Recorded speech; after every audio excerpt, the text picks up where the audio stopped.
Bite this sandwich. Nah, I'm good, man. Nigga, if you don't bite this sandwich.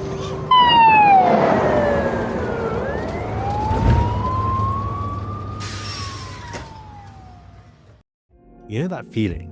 Not the big meaning of life stuff, the small stuff. Like when the vending machine eats your money, when the Wi-Fi goes out for no reason, when you're just trying to do a normal thing and the world feels off.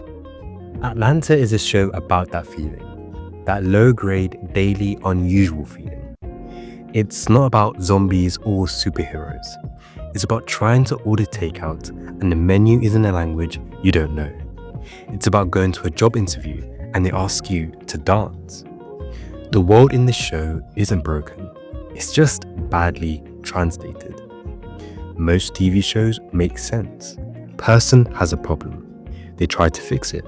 Something happens. Atlanta isn't like that. In Atlanta, the problem's often that nothing makes sense and that nobody's come to explain it. You're just in it.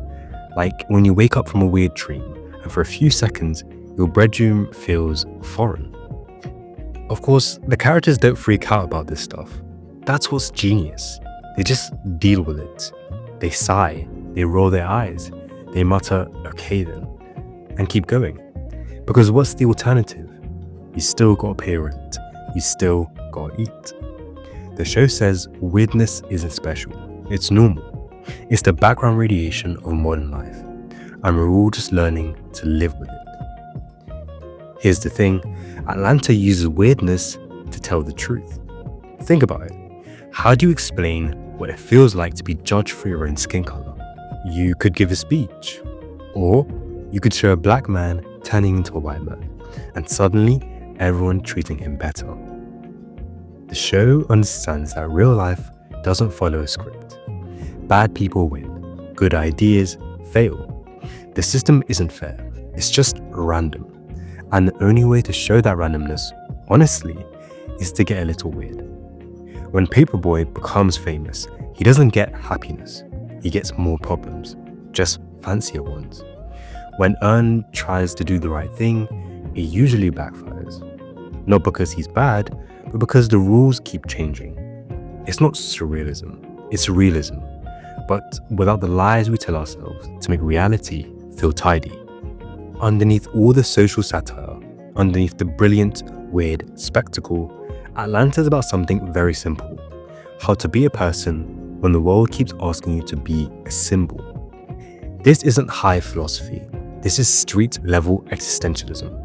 It's Camus, if Camus had to argue with his phone company.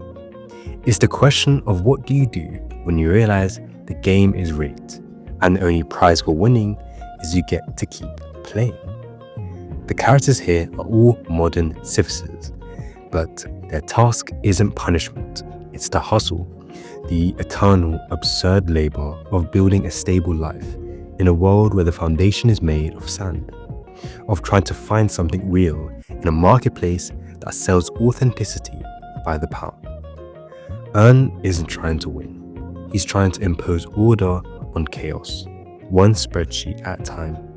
Alfred isn't trying to be famous, he's trying to find a corner of the world where his voice doesn't come with an echo. Darius isn't just quirky, he's practicing a kind of Zen acceptance of the glitch, choosing curiosity over rage when the simulation buffers. And in these cracks, in the pauses between the absurdity, the show finds its soul. It shows us the tiny, stubborn ways people remain human. Not through grand speeches, but through showing up, through being a witness to each other's confusion. The show's final answer isn't revolution or escape. It's endurance with style. It's continuing to push the boulder, not because you will reach the top, but because the pushing is the only thing that truly is yours. And maybe, if you're lucky, you'll meet someone else pushing theirs, and you can share a nod that says, yeah, this is stupid. Let's keep going. So why does this show, with its invisible cars and its existential dread, feel more real than most realistic dramas? Because we're all living in the glitch now. We all navigate apps that feel sentient, economies that feel fictional, and identities that feel like they're trending. The absurd isn't on TV, it's in the terms and conditions you didn't read. Atlanta resonates because it's not a mirror, it's a confession. It's the show admitting what we all secretly feel, that the world is a story we're bad at reading, and we're all just trying to guess the next plot twist. The show doesn't offer hope in the traditional sense.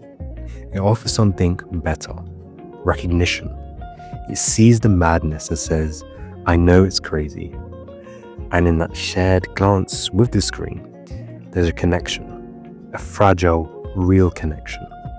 The most radical thing Atlanta suggests is this. In a world designed to make you feel alone in your confusion, the bravest thing you can do is admit you're confused and find the others who are nodding quietly, living in the same beautiful, broken glitch.